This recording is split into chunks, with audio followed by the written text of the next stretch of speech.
Ekonomi Indonesia masih akan menghadapi ujian berat tahun ini. Pertumbuhan ekonomi akan semakin berat karena tekanan perang dagang belum mereda, ditambah lagi dampak dari wabah virus corona. Berikut ini analisis dari ekonom senior Fauzi Ihsan dalam wawancaranya bersama Kontan.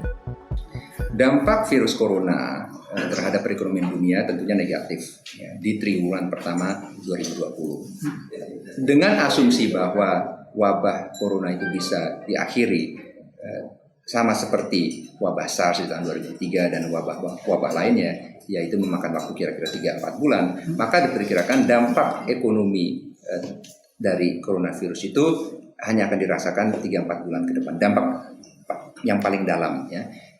Sehingga di triwulan kedua, ketiga, dan keempat tahun 2020 diperkirakan pertumbuhan ekonomi dunia bisa kembali rebound.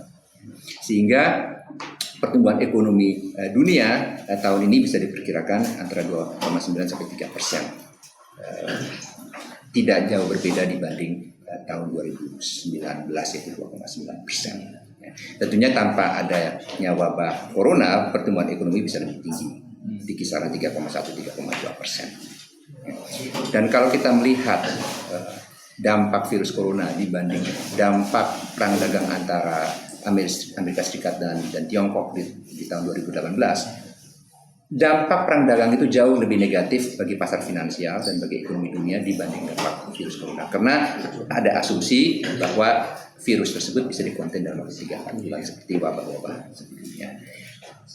Yang patut dikhawatirkan adalah jika ada kombinasi antara wabah corona plus pemburukan perang dagang antara Amerika Serikat dan Tiongkok, dan itu dampaknya akan jauh lebih negatif dibandingkan apa yang kita rasakan sekarang.